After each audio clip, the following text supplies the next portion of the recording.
ಕಡಿಮೆ ಆಗುತ್ತಾ? ನನ್ನ ವಯಸ್ಸೇನು ಹಿಂದಕ್ಕೆ ಬರುತ್ತಾ?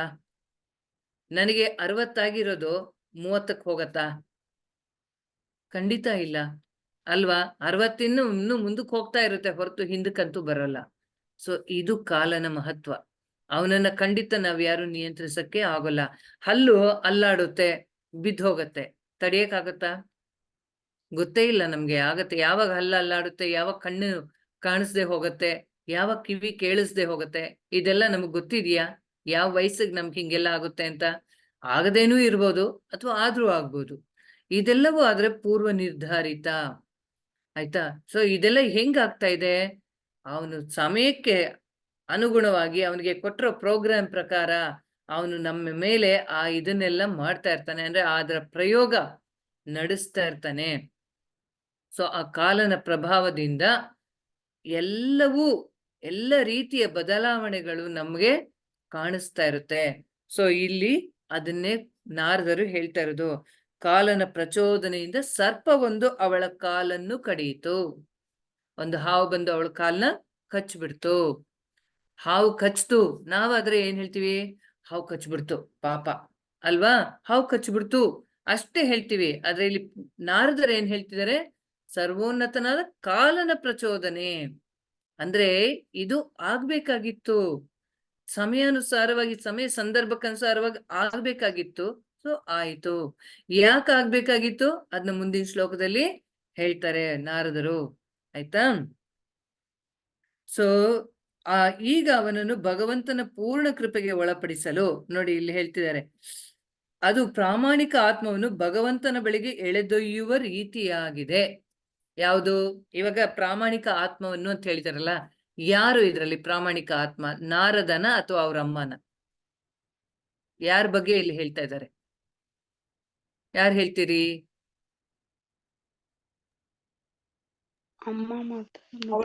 ಬಗ್ಗೆ, ನಾರದರ ಬಗ್ಗೆ ಮಾತಾಜಿ. ತಾಯಿ ಬಗ್ಗೆ. ಇನ್ಯಾರಾದ್ರೂ ಹೇಳ್ತೀರಾ? ನಾರದರ ಬಗ್ಗೆ ಮಾತಾಜಿ. ನಾರದರ ಬಗ್ಗೆ. ಆಯ್ತಾ? ಪ್ರಾಮಾಣಿಕ. ಯಾಕೆಂದ್ರೆ ಇಲ್ಲಿ ನಾರದರು ಅಫ್ಕೋರ್ಸ್ ಪಾಪ ಅವ್ರ ಅಮ್ಮನೂ ಮಾಡ್ತಿದ್ದಾರೆ ಸೇವೆ, ಆದ್ರೆ ಹೆಚ್ಚು ಉತ್ಸಾಹದಿಂದ ಮಾಡ್ತಾ ಇರೋದು ನಾರದರು ಅಲ್ವಾ. ಅವ್ರೇನ್ ಮಾಡ್ತಿದ್ದಾರೆ? ಅವ್ರ ಅಮ್ಮಂಗೆ ಸಹಾಯ ಮಾಡೋದ್ರ ಜೊತೆಗೆ ಅವರು ಏನು ಕತೆ ಮಾತಾಡ್ತಿದಾರೋ, ಭಗವಂತನ ಕತೆ ಏನು ಚರ್ಚೆ ಮಾಡ್ತಾ ಇದಾರೋ ಅದನ್ನ ಕೂತ್ಕೊಂಡು ಮನಸ್ಸು ಕೊಟ್ಟು ಕೇಳಿಸ್ಕೊತಾ ಇದ್ದಾರೆ. ಸಂಪೂರ್ಣ ಇದರಿಂದ ಗ್ರಹಿಸ್ತಾ ಇದ್ದಾರೆ ಅದನ್ನೆಲ್ಲ ಅಲ್ವಾ. ಅದ್ರ ಜೊತೆಗೆ ಅವ್ರ ಉಚ್ಚಿಷ್ಟ, ಕೇಳಿ ತಿನ್ನುವ ಆಸಕ್ತಿ, ಇದೆಲ್ಲವೂ ಅವರಲ್ಲಿ ಬರ್ತಾ ಇದೆ. ಅಂದ್ರೆ ಅವ್ರಿಗೆ ಆಧ್ಯಾತ್ಮಿಕದ ಕಡೆಗೆ ಒಲವು ಉಂಟಾಗ್ತಾ ಇದೆ ಅಂತ. ಯಾವಾಗ ಹಾಗೆ ಒಬ್ಬ ಜೀವಿಗೆ ಭಗವಂತನ ತಿಳ್ಕೋಬೇಕು, ನಾನು ಯಾರು ಅನ್ನೋ ತಿಳ್ಕೋಬೇಕು, ನನಗೂ ಭಗವಂತನಿಗೂ ಸಂಬಂಧನ ತಿಳ್ಕೋಬೇಕು ಅನ್ನುವ ಇಚ್ಛೆ ಬರುತ್ತೋ, ಆಗ ಭಗವಂತ ಆ ಇಚ್ಛೆಗೆ ಅನುಸಾರವಾಗಿ ನಡ್ಕೊಂಡು ಹೋಗಕ್ಕೆ ಏನೇನು ಬೇಕೋ ಎಲ್ಲ ಅನುಕೂಲಗಳನ್ನ ತಾನಾಗಿ ಮಾಡ್ಕೊಡ್ತಾನೆ. ಅದರಲ್ಲಿ ನಾರದರಿಗೆ ಈ ರೀತಿಯಾದ ಒಂದು ಅನುಕೂಲ ಮಾಡ್ಕೊಟ್ಟ. ಯಾಕೆ? ತಾಯಿಯಿಂದ ಬೇರ್ಪಟ್ರೆ ಅನುಕೂಲನ? ಹೌದು. ಯಾಕೆ ಅಂತಂದ್ರೆ ತಾಯಿ ಮಗ ಇಬ್ರು ಬಹಳ ಮೋಹ, ಅಂದ್ರೆ ಒಬ್ಬರ ಮೇಲೆ ಒಬ್ರು ತುಂಬಾ ಮೋಹ ಇಟ್ಕೊಂಡಿದ್ರು. ನಾರದರಿಗೂ ತಾಯಿ ಬಿಟ್ರೆ ಇನ್ಯಾರು ಇಲ್ಲ, ಅಷ್ಟು ಮೋಹ. ಸೊ ಆ ಮೋಹನ ಕಡ್ದು ಹಾಕಕ್ಕೆ ಈ ತರ ಮಾಡಿದ್ರು. ಅದನ್ನ ಮುಂದೆ ಇಲ್ಲಿ ಹೇಳ್ತಾರೆ ನೋಡಿಲಿ. ಆ ಬಡ ಹುಡುಗನನ್ನು ಸಲಹುತ್ತಿದ್ದವಳು ಅವನ ಆ ವಾತ್ಸಲ್ಯಮಯಿ ತಾಯಿ ಮಾತ್ರ. ಈಗ ಅವನನ್ನು ಭಗವಂತನ ಪೂರ್ಣ ಕೃಪೆಗೆ ಒಳಪಡಿಸಲು ಆ ಪರಮೇಚ್ಛೆಯೇ ಅವನ ತಾಯಿಯನ್ನು ಈ ಜಗತ್ತಿನಿಂದ ಕೊಂಡೊಯ್ದಿತು. ಭಗವಂತನ ಪೂರ್ಣ ಕೃಪೆಗೆ. ಈಗ ಒಂದು ಮಾತು ಪ್ರಭುಪಾದರು ಕೂಡ ಹೇಳ್ತಾರೆ, ಯಾವಾಗ ಭಗವಂತನಿಗೆ, ಅಂದ್ರೆ ಭಾಗವತದಲ್ಲೂ ಆ ಶ್ಲೋಕ ಇದೆ, ಭಗವಂತನಿಗೆ ಒಬ್ಬ ಭಕ್ತನ ಮೇಲೆ ತುಂಬಾ ಪ್ರೀತಿ ಉಂಟಾಗತ್ತೋ, ಅಂದ್ರೆ ಇವನು ತುಂಬಾ ಸಿನ್ಸಿಯರ್ ಆಗಿ ಮಾಡ್ತಿದ್ದಾನೆ, ಇವನು ಅವನ ಮೇಲೆ ಅವನ ಒಂದು ಸಾಧನೆ ಎಲ್ಲ ನೋಡಿ ಇಷ್ಟ ಆಗತ್ತೋ, ಆಗ ಅವನ ಹತ್ರ ಅವನ ಭೌತಿಕವಾದದ್ದು ಎಲ್ಲವನ್ನ ಕಸ್ಕೊಂಡ್ಬಿಡ್ತಾನೆ ಅಂತ. ಪ್ರಭುಪಾದರ ಜೀವನದಲ್ಲೂ ನೋಡಿ ಹಾಗೆ ಆಯ್ತು ಅಲ್ವಾ. ಪ್ರಭುಪಾದರು ತುಂಬಾ ಒಳ್ಳೆ ಬಿಸ್ನೆಸ್ ಮ್ಯಾನ್ ಆಗಿದ್ರು, ಒಳ್ಳೆ ವ್ಯಾಪಾರಿ. ಫಸ್ಟ್ ಅವರೊಂದು ಇದರಲ್ಲಿ ಕೆಲಸ ಮಾಡ್ತಿರ್ತಾರೆ, ಆಮೇಲೆ ವ್ಯಾಪಾರ ಶುರು ಮಾಡ್ತಾರೆ, ಚೆನ್ನಾಗಿ ಹಣ ಸಂಪಾದನೆ ಮಾಡ್ತಾರೆ, ಎಲ್ಲ ಒಳ್ಳೆ ಸ್ಥಾನದಲ್ಲಿ ಇರ್ತಾರೆ. ಆದ್ರೆ ಅವರು ಕ್ರಮೇಣವಾಗಿ ಒಂದೊಂದನ್ನೇ ಕಳ್ಕೊತಾ ಬರ್ತಾರೆ. ದುಡ್ಡು ಕಾಸಿಗೆ ತುಂಬಾ ಬಿಕ್ಕಟ್ಟು, ಆ ಪರಿಸ್ಥಿತಿನೂ ಬರುತ್ತೆ. ಆಗ ಅವರು ಆದ್ರೂ ಕೂಡ ಇದೆಲ್ಲ ಇದ್ರೂ ಅವ್ರ ಮನಸ್ಸಿನಲ್ಲಿ ಕೃಷ್ಣ ಪ್ರಜ್ಞೆಯ ಭಾವ ಕಿಂಚಿತ್ತೂ ಕಡಿಮೆ ಆಗೋಲ್ಲ. ಸದಾ ಕಾಲ ಅವರು ಭಗವದ್ಗೀತಾ ಭಾಗವತ ಓದೋದು, ಅದನ್ನ ಪ್ರಚಾರ ಮಾಡೋದು, ಮನೆಯಲ್ಲಿ ಎಲ್ಲರನ್ನು ಕರೆದು ಕ್ಲಾಸ್ ಮಾಡ್ತಾ ಇರ್ತಾರೆ, ಭಗವದ್ಗೀತಾ ಬೋಧನೆ ಮಾಡ್ತಾ ಇರ್ತಾರೆ. ಅಷ್ಟೆಲ್ಲ ಇದಾಗಿ ಅಂದ್ರೆ ಅಷ್ಟು ಶ್ರದ್ಧೆಯಿಂದ ಮಾಡ್ತಿರ್ತಾರೆ. ಅವ್ರಿಗೆ ಅಷ್ಟೆಲ್ಲ ಏರುಪೇರುಗಳು ಬಂದ್ರು ಕೂಡ ಆಗ ಏನಾಗುತ್ತೆ, ಒಮ್ಮೆ ಅವ್ರ ಮನೆಯಲ್ಲಿ ಅವ್ರಿಗೆ ಅವರ ಹೆಂಡತಿಗೆ ಟೀ ಕುಡಿಯುವ ಆಸೆ ತುಂಬಾ, ಅಂದ್ರೆ ಅದ್ರ ಚಟ ಜಾಸ್ತಿ. ಅವ್ರಿಗೆ ಮನೆಯಲ್ಲಿ ಟೀ ಪುಡಿಗೆ ಕಾಸಿರೋದಿಲ್ಲ. ಸೊ ಅವ್ರೇನ್ ಮಾಡ್ತಾರೆ, ಇವ್ರದ್ದು ಭಾಗವತಂ ಒಂದು ಬುಕ್ ಇರುತ್ತೆ, ಅದನ್ನ ತಗೊಂಡ್ ಹೋಗಿ ಅದನ್ನ ಮಾರ್ಬಿಟ್ಟು ಬಂದಿದ್ದ ದುಡ್ಡಲ್ಲಿ ಟೀ ಪುಡಿ ತಗೊಂಡ್ ಬಂದ್ಬಿಡ್ತಾರೆ. ಆಗ ಪ್ರಭುಪಾದ್ ಕೇಳ್ತಾರೆ, ನಿನಗೆ ನಾನ್ ಬೇಕಾ ಅಥವಾ ನಿನಗೆ ಟೀ ಬೇಕಾ ಅಂತ ಕೇಳ್ತಾರೆ. ಅವ್ರ ಹೆಂಡತಿ ಅವ್ರು ತಮಾಷೆಯಾಗಿ ತಗೊಂಡ್ಬಿಡ್ತಾರೆ, ಆ ಮಾತನ್ನ ಹಗುರವಾಗಿ ತಗೋತಾರೆ. ಅವರು ನಗ್ತಾ ಟೀ ಅಂತ ಅಂದ್ಬಿಡ್ತಾರೆ. ಅಷ್ಟೇ, ಪ್ರಭುಪಾದರು ತಕ್ಷಣ ಮನೆಯಿಂದ ಹೊರಬಂದ್ಬಿಡ್ತಾರೆ. ಅಷ್ಟೇ. ಅಂದ್ರೆ ಭಗವಂತ ಏನಾಯ್ತು, ವಿಶೇಷ ಕೃಪೆ, ಅವರನ್ನ ಆ ಸಂಸಾರದಿಂದನೂ ದೂರ ಮಾಡಿದ. ಯಾಕೆ ಹಾಗೆ ಮಾಡ್ಲಿಲ್ಲ ಅಂತ ಅಂದಿದ್ರೆ, ಪ್ರಭುಪಾದ್ರು ಇನ್ನೂ ಆ ಫ್ಯಾಮಿಲಿಗೆ ಅಟ್ಯಾಚ್ ಆಗಿದ್ದಿದ್ರೆ ಅವ್ರು ವೃಂದಾವನಕ್ಕೆ ಬರ್ತಿರ್ಲಿಲ್ಲ, back to Godhead start ಮಾಡ್ತಿರ್ಲಿಲ್ಲ. ಮತ್ತೆ ಇದು ಏನು ಟ್ರಾನ್ಸ್ಲೇಷನ್, ಭಗವದ್ಗೀತಾ ಭಾಗವತಂಗೆ ಅನುವಾದ ಕಾರ್ಯ ಶುರು ಮಾಡ್ತಿರ್ಲಿಲ್ಲ ಅಲ್ವಾ. ಆಮೇಲೆ ಹೊರದೇಶಕ್ಕೆ ಹೋಗಿ ಪ್ರಚಾರ ಮಾಡಕ್ ಆಗ್ತಾ ಇರ್ಲಿಲ್ಲ ಅವ್ರಿಗೆ. ಇದೆಲ್ಲವೂ ಅಸಾಧ್ಯ ಆಗ್ತಾ ಇತ್ತು.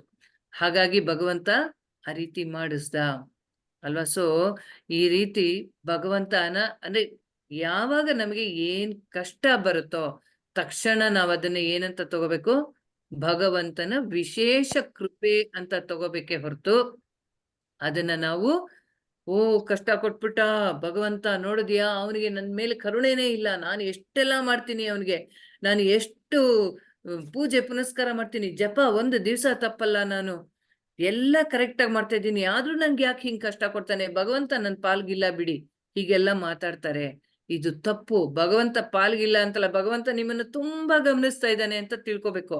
ಅವನು ನಿಮ್ಮನ್ನೇ ತುಂಬಾ ಫೋಕಸ್ ಲೈಟ್ ಹಾಕಿ ಹಿಂಗೆ ನೋಡ್ತಾ ಇದ್ದಾನೆ. ಯಾಕೆ ಅಂದ್ರೆ ಈ ಜೀವಿ ನನ್ ಕಡೆ ಬೇಗ ಬೇಗ ಬೇಗ ಅಡ್ವಾನ್ಸ್ ಆಗ್ಲಿ ಅಂತ, ನನ್ನ ಹತ್ರ ಬೇಗ ಬೇಗ ಬರ್ಲಿ, ನನ್ನ ಬಗ್ಗೆ ಆಧ್ಯಾತ್ಮಿಕವಾಗಿ ಮುನ್ನಡೀಲಿ ಚೆನ್ನಾಗಿ ಅಂತ ಅವನು ಆ ರೀತಿ ನಿಮ್ ಕಡೆ ದೃಷ್ಟಿ ಹಾಯಿಸ್ತಾ ಇದ್ದಾನೆ.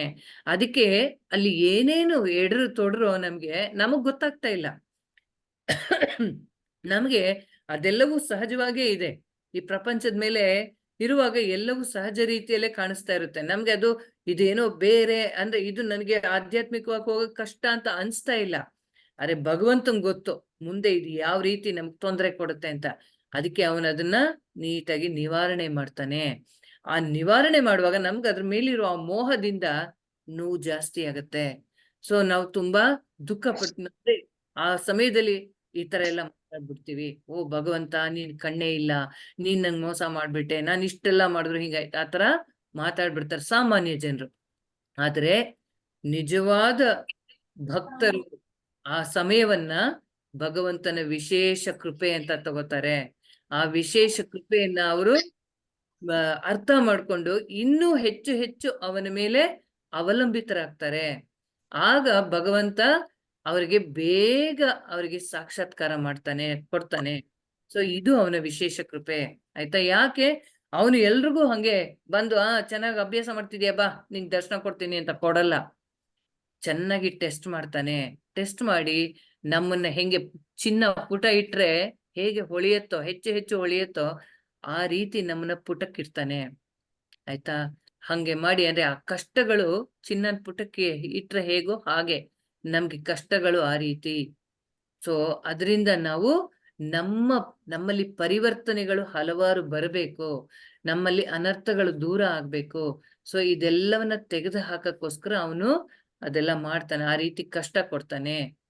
ಸೊ ಆಗ ನಾವು ಅವನನ್ನ ಅವಲಂಬಿಸಿದ್ರೆ, ಅವನನ್ನೇ ನೀನಿದೀಯ ನೀನ್ ನೋಡ್ಕೋತೀಯ ನನಗಷ್ಟೇ, ನನಗೆ ಬೇಕಾಗಿರೋದು ನಿನ್ನ ಚಿಂತೆ ಅಷ್ಟೇ, ನಿನ್ನ ಸೇವೆ ನಾನು ಹೇಗ್ ಮಾಡ್ಬೇಕೋ ಆ ಒಂದು ಚಿಂತೆ ನನ್ಗೆ ಕೊಟ್ಬಿಡು, ಮಿಕ್ಕಿದ ಚಿಂತೆ ಇದೇನಿದೆಯಲ್ಲ ಈ ಹೊರಗಿಂದ ಭೌತಿಕದ್ದು ಇದೆಲ್ಲ ನಿಂದು ಹಣೆ ಬರ, ನಿನ್ ತಲೆ ಬಿಸಿ, ನೀನ್ ನೋಡ್ಕೊ ಅಂತ ಬಿಟ್ರೆ ಕೃಷ್ಣ ನಿಮ್ಮನ್ನ ಸುಲಭವಾಗಿ ಕರ್ಕೊಂಡ್ ಬಂದ್ಬಿಡ್ತಾನೆ ಅಲ್ಲಿಂದ ಆಚೆಗೆ. ಸೊ ಈ ರೀತಿ ಅವನು ನೋಡ್ಕೊಳ್ತಾನೆ ಕೃಷ್ಣ, ಆಯ್ತಾ. ಸೊ ಅದನ್ನೇ ಇಲ್ಲಿ ಇವರು ನಾರದರು ಹೇಳ್ತಾ ಇರೋದು. ಈಗ ಅವನನ್ನು ಭಗವಂತನ ಪೂರ್ಣ ಕೃಪೆಗೆ ಒಳಪಡಿಸಲು ಆ ಪರಮೇಚ್ಛೆಯೇ ಅವನ ತಾಯಿಯನ್ನು ಈ ಜಗತ್ತಿನಿಂದ ಕೊಂಡೊಯ್ದಿತು. ನೋಡಿ, ಪೂರ್ಣ ಕೃಪೆಗೆ ಒಳಪಡಿಸಲು ಯಾರ್ದು? ನಾರದರನ್ನ ಭಗವಂತನ ಪೂರ್ಣ ಕೃಪೆ, ಸಂಪೂರ್ಣ ಕೃಪೆ ಹೆಂಗ್ ಸಿಗ್ಬೇಕು? ನಾವು ಈಗ ಇಲ್ಲಿ ಭಗವಂತ ಇದೆ, ತಾಯಿ ಅಂದ್ರೆ ಭಗವಂತನ ಸೇವೆನೂ ಮಾಡ್ತಿದ್ದಾರೆ, ಈ ಕಡೆ ತಾಯಿ ಅಮ್ಮ ಅಮ್ಮ ಅಮ್ಮ ಅಂತ ಹಿಂದೆನೂ ಹೋಗ್ತಿದ್ದಾರೆ. ಭಗವಂತನಿಗೋಸ್ಕರ ಅವ್ರು ಹೇಳೋದು ಚೆನ್ನಾಗಿದೆ ಅಂತ ಕೇಳ್ತಾನೂ ಇದ್ದಾರೆ. ಅಂದ್ರೆ ಆ ಫುಲ್ ಸಂಪೂರ್ಣ ಅಟ್ಯಾಚ್ಮೆಂಟ್ ಏನಿದೆಯಲ್ಲ, ಮೋಹ, ಆ ಅಟ್ಯಾಚ್ಮೆಂಟ್ ಅನ್ನೋದು ಆಧ್ಯಾತ್ಮಿಕವಾಗಿರ್ಬೇಕು, ಅಂದ್ರೆ ಸಂಪೂರ್ಣವಾಗಿ ಭಗವಂತನ ಮೇಲೆ ಇರ್ಬೇಕು. ಆದ್ರೆ ಇವ್ರದ್ದೇನಾಗಿದೆ, ಈಗ ಭಗವಂತನ ಮೇಲೆ 75% ಅಥವಾ 50%, ತಾಯಿ ಮೇಲೆ 50%. ಸೊ ಭಗವಂತಂಗೆ ಅದು ಇಷ್ಟ ಆಗ್ಲಿಲ್ಲ. ಅದಕ್ಕೆ ಅವನೇನ್ ಮಾಡ್ದ, ಸಂಪೂರ್ಣವಾಗಿ ತನ್ನ ಕಡೆಗೆ ಕರ್ಸ್ಕೋಬೇಕು, ಹೇಳ್ಕೋಬೇಕು ನಾರದರನ್ನ ಅಂತ ಹೇಳಿ ಅವ್ರ ತಾಯಿಯನ್ನ ಹಾವು ಕಡಿದು ಸಾಯೋ ಹಾಗೆ ಮಾಡ್ದ. ಸೊ ಅವ್ರ ತಾಯಿ ಹಾವು ಕಚ್ಚಿ ಸತ್ತೋದ್ಲು, ಆಯ್ತಾ. ಸೊ ಶ್ಲೋಕ 10. ತದಾ ತದಹಮೀಶಸ್ಯ ಭಕ್ತಾನಾಂ ಶಮಭೀಪ್ಸತಃ ಅನುಗ್ರಹಂ ಮನ್ಯಮಾನಃ ಪ್ರಾತಿಷ್ಠಂ ದಿಶಮುತ್ತರಾಂ. ಯಾರಾದ್ರೂ ಓದ್ತೀರಾ? ಓದ್ಲು ಮಾತಾಜಿ. ಓದಿ ಮಾತಾಜಿ. ತದಾ ತತ್ ಅಹಂ ಈಶಸ್ಯ ಭಕ್ತಾನಾಂ ಶಂ ಅಭೀಪ್ಸತ ಅನುಗ್ರಹಂ ಮನ್ಯ ಮಾನ್ಯ ಪ್ರಾತಿಷ್ಠಂ ದಿಶಂ ಉತ್ತರಂ. ಹರೇ ಕೃಷ್ಣ ಮಾತಾಜಿ. ಇದನ್ನು ಓದಿ, ಪ್ರತಿಪದಾರ್ಥ ಅನುವಾದ ಓದಿ. ಮಾತಾಜಿ. ತನ್ನ ಭಕ್ತರಿಗೆ ಸದಾ ಸನ್ಮಂಗಳಗಳನ್ನು ಬಯಸುವ ಭಗವಂತನ ವಿಶೇಷ ಕೃಪೆ ಇದು ಎಂದು ಬಂದದ್ದನ್ನು ಸ್ವೀಕರಿಸಿದೆ. ಹಾಗೆ ಯೋಚಿಸುತ್ತಾ ಉತ್ತರ ದಿಕ್ಕಿಗೆ ಹೊರಟೆ. ಭಾವಾರ್ಥ: ಭಗವಂತನ ಆಪ್ತ ಭಕ್ತರು ಪ್ರತಿ ಹೆಜ್ಜೆಯಲ್ಲೂ ಭಗವಂತನ ಮಂಗಳಕರ ಮಾರ್ಗದರ್ಶನವನ್ನು ಕಾಣುತ್ತಾರೆ. ಈ ಪ್ರಪಂಚದ ಅರಿವಿನಲ್ಲಿ ಯಾವುದನ್ನು ಪ್ರತಿಕೂಲ ಅಥವಾ ಕಷ್ಟಕರ ಸಂದರ್ಭವೆಂದು ಪರಿಗಣಿಸುತ್ತೇವೋ ಅದನ್ನು ಭಗವಂತನ ವಿಶೇಷ ಕೃಪೆ ಎಂದು ಅವರು ಸ್ವೀಕರಿಸುತ್ತಾರೆ. ಪ್ರಾಪಂಚಿಕ ಸಮೃದ್ಧಿ ಒಂದು ಬಗೆಯ ಐಹಿಕ ಜ್ವರವಾಗಿದೆ. ಭಗವಂತನ ಅನುಗ್ರಹದಿಂದ ಐಹಿಕ ಜ್ವರದ ಬೇಗೆ ಹಂತ ಹಂತವಾಗಿ ತಗ್ಗುತ್ತದೆಯೋ ಆಧ್ಯಾತ್ಮಿಕ ಆರೋಗ್ಯ ಹಂತ ಹಂತವಾಗಿ ಲಭಿಸುತ್ತದೆ. ಪ್ರಾಮಾಣಿಕ ಜನ ಇದನ್ನು ತಪ್ಪಾಗಿ ತಿಳಿಯುತ್ತಾರೆ. ಪ್ರಾಪಂಚಿಕ ಜನ, ಓಕೆ. ಪ್ರಾಪಂಚಿಕ ಜನ ಇದನ್ನು ತಪ್ಪಾಗಿ ತಿಳಿಯುತ್ತಾರೆ. ಹರೇ ಕೃಷ್ಣ ಮಾತಾಜಿ. ಹರೇ ಕೃಷ್ಣ.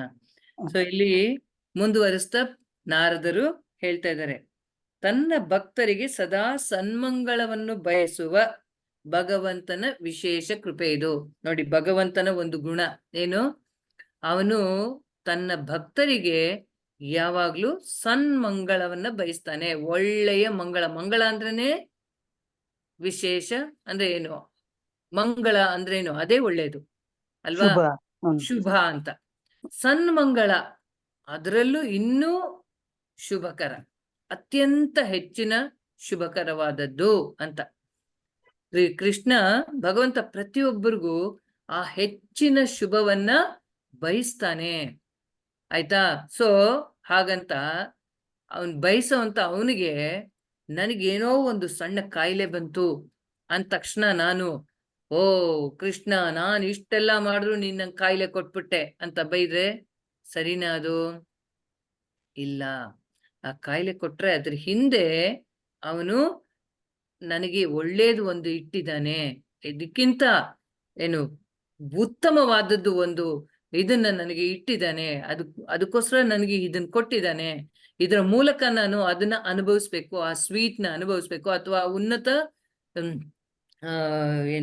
ಉನ್ನತವಾದದ್ದನ್ನ ನಾನು ಅನುಭವಿಸ್ಬೇಕು ಅಂತ ನನ್ಗೆ ಕೊಟ್ಟಿದ್ದಾನೆ. ಆ ಒಂದು ಭಾವ ನಮ್ಮಲ್ಲಿ ಇರ್ಬೇಕು, ಅದನ್ನ ನಾವು ಬೆಳೆಸ್ಕೋಬೇಕು. ಇಲ್ಲಿ ನಾರದರು ಕೂಡ ಅದೇ ರೀತಿ ತಗೊಂಡಿದ್ದಾರೆ ಸಿಚುವೇಶನ್ನ. ತಾಯಿ ಸತ್ ಹೋದ್ಲು, ಆ ಹುಡುಗ 5 ವರ್ಷ ಅವನಿಗೆ. 5 ವರ್ಷ ಹುಡುಗನಿಗೆ ತಾಯಿನೇ ಪ್ರಪಂಚ. ಹೌದ್ ತಾನೆ? ನಾವು ನೋಡ್ತೀವಿ 5 ವರ್ಷದ ಬಾಲಕರು ಹೇಗಿರ್ತಾರೆ, ಇನ್ನು LKG UKG ಲೆವೆಲ್ ಅಲ್ವಾ? ಆ UKG ಲೆವೆಲ್ ನಲ್ಲಿ ಅವಕ್ಕೆ ಪ್ರಪಂಚನೇ ಗೊತ್ತಿರಲ್ಲ. ಅದೇ ಈ ಹುಡುಗ 5 ವರ್ಷದಲ್ಲಿ ಭಗವಂತನ ಬಗ್ಗೆ ಕೇಳುವಾಗ ಏನೋ ಚೆನ್ನಾಗಿದೆಯಲ್ಲ ಅಂತ ಕೇಳಿಸ್ಕೊಳ್ಳೋಷ್ಟು ಬುದ್ಧಿಶಕ್ತಿ. ಜೊತೆಗೆ ತಾಯಿ ಹೋದ್ಲು, ಆಗ ಅಂದ್ರೆ ತಾಯಿನೇ ಎಲ್ಲ ಅವನಿಗೆ ಅಂತ ಇರುವಾಗ ಅವಳಿಗೆ ಅವನಿಗೆ ಅವಳೊಬ್ಳೆ. ಆದ್ರೆ ಅದನ್ನು ಭಗವಂತ ಕಿತ್ಕೊಂಡಾಗ ಅವ್ರು ಹೆಂಗ್ ತಗೊಳ್ತಿದಾರೆ ಅದನ್ನ? ಇದು ಭಗವಂತನ ವಿಶೇಷ ಕೃಪೆ ನೋಡಿ. ಆ 5 ವರ್ಷ ಬಾಲಕನಿಗೆ ಅಷ್ಟು ಬುದ್ಧಿಶಕ್ತಿಯನ್ನು ಯಾರು ಕೊಟ್ಟಿದ್ದು?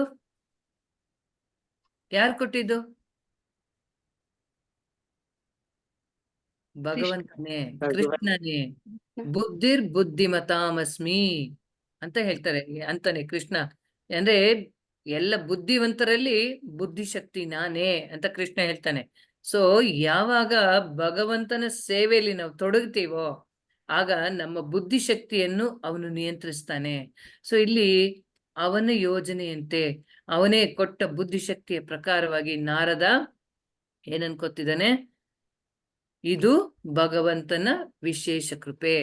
ನನ್ನಿಂದ ತಾಯಿಯನ್ನ ಕಸ್ಕೊಂಡಿದ್ದು ಒಂದು ಅವನ ಕೃಪೆ. ಯಾಕೆಂದ್ರೆ ಇಲ್ಲಾಂದ್ರೆ ತಾಯಿಗೆ ತುಂಬಾ ಅಂಟ್ಕೊಂಡಿದ್ರೆ ಭಗವಂತನ್ ಮರೆಯೋ ಚಾನ್ಸು ಇತ್ತು. ಯಾಕೆ? ಅವರು ಸಾಧುಗಳೆಲ್ಲ ಹೊರಟೋಗ್ತಾರೆ. ಚಾತುರ್ಮಾಸ ಆದ್ಮೇಲೆ ಅವರೆಲ್ಲ ಹೊರಟೋದ್ರು.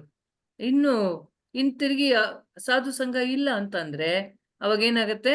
ಪುನಃ ಬ್ಯಾಕ್ ಟು ಸ್ಕ್ವೇರ್ ಒನ್ ಅನ್ನೋ ಹಂಗೆ ಬರೀ ಐಹಿಕ ಅಮ್ಮ ಅವಳು ಹೇಳೋ ಕೆಲ್ಸ, ಅವಳಿದು ಆ ಪ್ರಪಂಚ, ಅಷ್ಟರಲ್ಲೇ ಮುಳುಗೋಗೋ ಸಾಧ್ಯತೆ ಇತ್ತು. ಹಾಗಾಗಿ ಇದು ಆ 5 ವರ್ಷ ಬಾಲಕನಿಗೆ ಅರ್ಥ ಆಯ್ತು. ನಾನು ದುಃಖ ಪಡಬಾರದು, ಇದು ಭಗವಂತ ನನಗ್ ಕೊಡ್ತಾ ಇರೋ ವಿಶೇಷ ಕೃಪೆ ಅನ್ನೋದು ಅವನಿಗೆ ಚೆನ್ನಾಗಿ ಅರ್ಥ ಆಯ್ತು. ಸೊ ಅದನ್ನ ಹಾಗಂತ ಅರ್ಥ ಮಾಡ್ಕೊಂಡು ಅವ್ರೇನ್ ಮಾಡಿದ್ರು? ಉತ್ತರ ದಿಕ್ಕಿನ ಕಡೆಗೆ ನಡ್ಕೊಂಡು ಹೋಗಕ್ಕೆ ಶುರು ಮಾಡಿದ್ರು. ಆಯ್ತಾ? ಸೊ ಇಲ್ಲಿ ಪ್ರಭುಪಾದರು ಎಷ್ಟು ಚೆನ್ನಾಗಿ ಬರೀತಾ ಇದ್ದಾರೆ ನೋಡಿ. ಇಲ್ಲಿ ಭಗವಂತನ ಆಪ್ತ ಭಕ್ತರು ಪ್ರತಿ ಹೆಜ್ಜೆಯಲ್ಲೂ ಭಗವಂತನ ಮಂಗಳಕರ ಮಾರ್ಗದರ್ಶನವನ್ನು ಕಾಣುತ್ತಾರೆ. ಪ್ರತಿ ಹೆಜ್ಜೆಯಲ್ಲೂ ಭಗವಂತನ ಮಂಗಳಕರ ಮಾರ್ಗದರ್ಶನ. ಇಲ್ಲಿ ಪ್ರಹ್ಲಾದ್ ಮಹಾರಾಜ್ ಏನ್ ಹೇಳ್ತಾರೆ? ಈ ಪ್ರಪಂಚದಲ್ಲಿ ಪದಂ ಪದಂ ಯದ್ವಿಪದಂ ತೇಷಾಂ. ಆಯ್ತಾ? ಪದಂ ಪದಂ ಯದ್ವಿಪದಂ, ಒಂದೊಂದು ಹೆಜ್ಜೆಗೂ ವಿಪತ್ತಿದೆ ಇಲ್ಲಿ. ಹೌದಾ ಅಲ್ವಾ? ಯಾರಿಲ್ಲ ಅಂತೀರಾ ಇಲ್ಲಿ? ಎಷ್ಟು ಜನಕ್ಕೆ ನಾಳೆ ಏನು ಅನ್ನೋ ಭಯ ಇದೆ ಇಲ್ಲಿ ಅಲ್ವಾ? ಯಾಕೆ ಗೊತ್ತು? ಯಾವತ್ತು ಜರ್ನಿ ಅಥವಾ ಈ ಸಂಸಾರ ಅನ್ನೋದು ಸ್ಮೂತ್ ಆಗಿ ನೈಸ್ ಆಗಿ ಎಲ್ಲ ಸಂತೋಷಮಯವಾಗಿ ಇಲ್ಲ ಅಂತ. ಹೌದು ತಾನೆ? ಯಾವತ್ತು ಏರು ಪೇರು ಇದ್ದೇ ಇರುತ್ತೆ.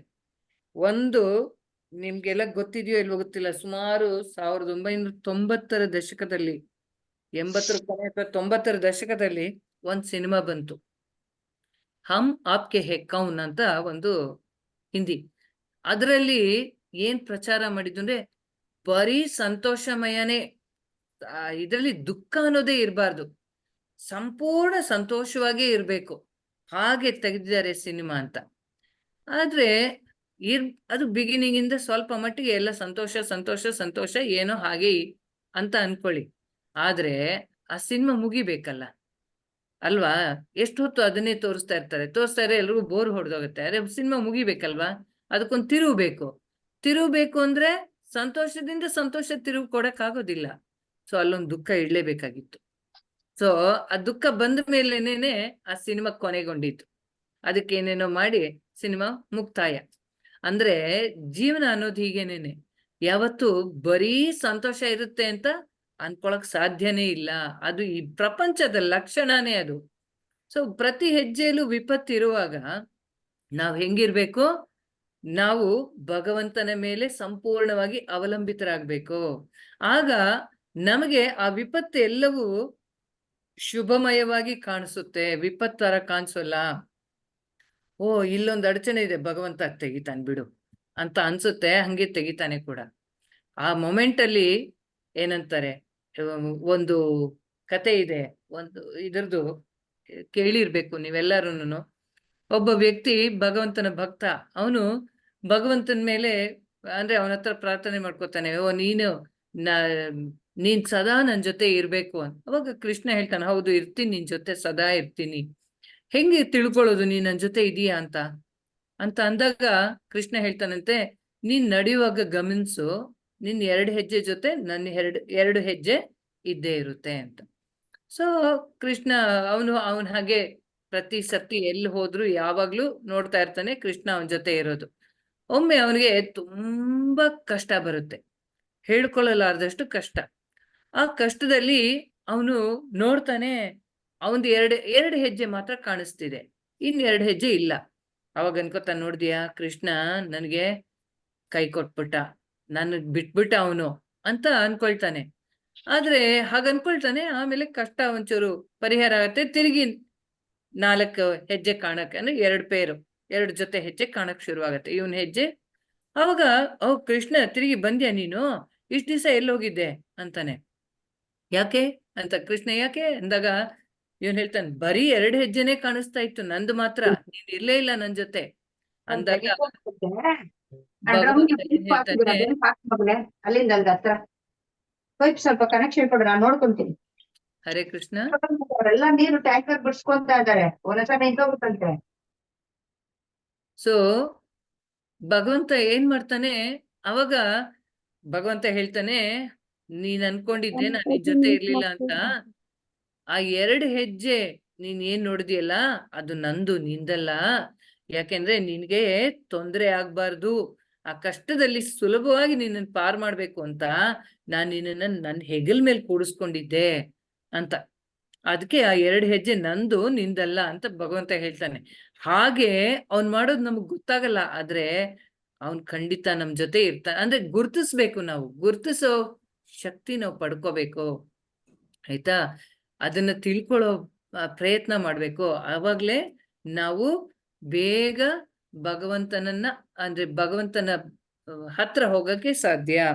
ಸೊ ಇಲ್ಲಿ ನಾರದರು 5 ವರ್ಷದ ಹುಡುಗ ಅದನ್ನ ವಿಶೇಷ ಕೃಪೆ ಅಂತ ತಗೊಂಡು ಅದನ್ನ ಅವರು ಮುಂದುವರೆದ್ರು.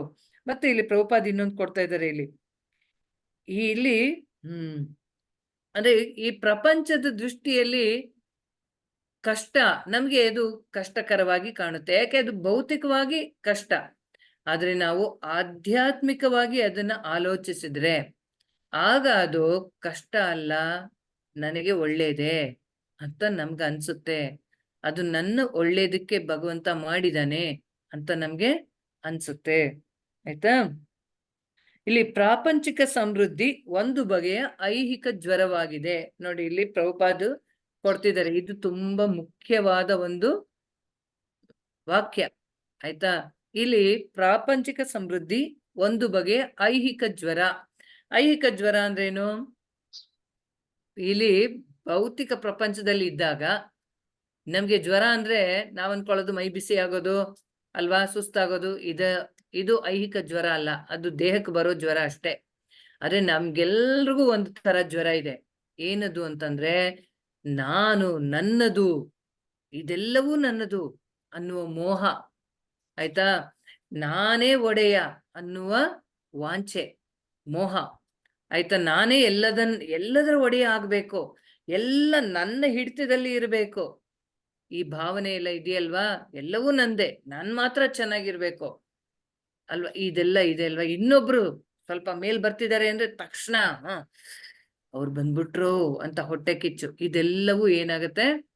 ಐಹಿಕವಾದ ಜ್ವರ ಇದೆಲ್ಲನು, ಆಯ್ತಾ? ಈ ಜ್ವರ ಎಲ್ಲರಲ್ಲೂ ಇದೆ, ಆಯ್ತಾ? ಈ ಐಹಿಕ ಜ್ವರಕ್ಕೆ ಮದ್ದು ಏನು? ಈ ಕಷ್ಟನೇ ಮದ್ದು, ಅರ್ಥ ಆಯ್ತಾ? ಕಷ್ಟ ಬಂದಾಗ್ಲೇನೆ ನಮಗೆ ಕೆಲವೊಮ್ಮೆ ನಮ್ಮ ತಪ್ಪುಗಳ ಅರಿವಾಗೋದು. ಹೌದು, ನಾನು ಅವಾಗ ಹಂಗ್ ಮಾಡಿದ್ದೆ, ಅದಕ್ಕೆ ನನ್ಗೆ ಈ ತರ ನಾನು ಇವಾಗ ಅನುಭವಿಸೋ ಹಂಗೆ ಆಯ್ತು ಅಂತ ಕೆಲವೊಮ್ಮೆ ಕೆಲವರಿಗೆ ಅದು ಕೂಡ ಅನುಭವಕ್ಕೆ ಬರುತ್ತೆ. ಹಾಗೆ ಬಂದಾಗ ಅವರು ತಮ್ಮನ್ನ ತಾವು ಜಾಗೃತಗೊಳಿಸ್ಕೊಳ್ತಾರೆ. ನಾನು ಇಷ್ಟು ದಿವಸ ಹೀಗ್ ಮಾಡಿದ ತಪ್ಪು, ಇನ್ನು ಮುಂದೆ ನಾನು ಮಾಡೋಲ್ಲ ಅನ್ನೋ ಮನಸ್ಥಿತಿ ಅವ್ರಿಗೆ ಬರುತ್ತೆ. ಆಗ ಅವರು ತಮ್ಮನ್ನ ತಾವು ಮಾರ್ಪಾಡುಗೊಳಿಸ್ಕೊಳ್ಳಕ್ಕೆ ಪ್ರಯತ್ನ ಪಡ್ತಾರೆ, ತಮ್ಮಲ್ಲಿ ಬದಲಾವಣೆ ತಂದ್ಕೊಳ್ಳಕ್ಕೆ ಪ್ರಯತ್ನ ಪಡ್ತಾರೆ. ತಮ್ಮಲ್ಲಿ ಬದಲಾವಣೆ ತಂದ್ಕೊಳ್ಳಕ್ ಪ್ರಯತ್ನ ಪಟ್ಟಾಗ ಅವರು ಸತ್ವ ಗುಣಕ್ಕೆ ಏರ್ತಾರೆ. ಸತ್ವ ಗುಣಕ್ಕೆ ಏರಿದಾಗ ಭಗವಂತನ ಆಲೋಚನೆ ತಾನೇ ತಾನಾಗಿ ಬರುತ್ತೆ. ಸೊ ಈ ತರ ಭಗವಂತ ಅರೇಂಜ್ ಮಾಡ್ತಾನೆ ನಮ್ಗೆ ಕಷ್ಟ ಕೊಟ್ಟು. ಅದಕ್ಕೆ ಅದು ವಿಶೇಷ ಕೃಪೆ. ಭಗವಂತನ ಅನುಗ್ರಹದಿಂದ ಐಹಿಕ ಜ್ವರದ ಬೇಗೆ ಹಂತ ಹಂತವಾಗಿ ತಗ್ಗುತ್ತದೆ. ಭಗವಂತನ ವಿಶೇಷ ಕೃಪೆಯಿಂದ, ಅಂದ್ರೆ ಅವ್ನು ಕೊಡೋ ಕಷ್ಟಗಳಿಂದ, ನಾನು ಹೇಳಿದ್ನಲ್ಲ ಈಗ ಹಾಗೆ ಕ್ರಮೇಣವಾಗಿ ಒಂದೊಂದೇ ಸ್ಟೇಜ್ ಅಲ್ಲಿ ಅದು ನಮ್ಮಲ್ಲಿರುವ ಈ ಅರಿಷಡ್ ವರ್ಗ, ನಾನು ನನ್ನದು ಅನ್ನೋ ಮೋಹ, ಆಯ್ತಾ, ಕಾಮ ಕ್ರೋಧ ಲೋಭ ಮೋಹ ಮದ ಮಾತ್ಸರ್ಯ, ಈ 6 ಬುಡ ಸಮೇತ ಕಿತ್ತು ಬಿಸಾಕ್ತಾನೆ ಈ ತರ ಕಷ್ಟಗಳನ್ನ ಕೊಟ್ಟು. ಆಯ್ತಾ, ಯಾವಾಗ ಚಿಕ್ಕ ವಯಸ್ಸಿಂದ ಎಲ್ಲಾ ತರ ಅನುಕೂಲ, ಏನು ಕಷ್ಟ ಇಲ್ದೆ ನಾನೇ ರಾಜ, ನಾನೇ ಎಲ್ಲ ತರ ಎಲ್ರ ಮೇಲೂ ಅಧಿಕಾರ ಮಾಡುವಂತ ಒಂದು ಮನಸ್ಥಿತಿ, ಹಾಗಿರುವಾಗ ಹಾಗೆ ಬೆಳ್ಕೊಂಡ್ ಬಂದಿರ್ತಾರೆ. ಸಡನ್ ಆಗಿ ಎಲ್ಲೋ ಒಂದು ಚೂರು ಪಿಟ್ ಫಾಲ್ ಅಂದ್ರೆ ಒಂದು ಇದು ಬಂತು ಅಂದ್ರೆ, ಒಂದು ಕಷ್ಟ ಬಂತು ಅಂದ್ರೆ ಅವ್ರಿಗೆ ಎದುರ್ಸಕ್ಕೆ ಆಗೋದಿಲ್ಲ. ಆದ್ರೆ ಅಂತ ಸಮಯದಲ್ಲಿ ಸಾಧುಗಳ ಸಂಘ ದೊರೆತ್ರೆ ಅವ್ರಿಗೆ ತಕ್ಷಣ ಅವ್ರು ಎಚ್ಚೆತ್ಕೊಳ್ತಾರೆ, ಚೆನ್ನಾಗಿ ಆಧ್ಯಾತ್ಮಿಕವಾಗಿ ಮುನ್ನಡೀತಾರೆ.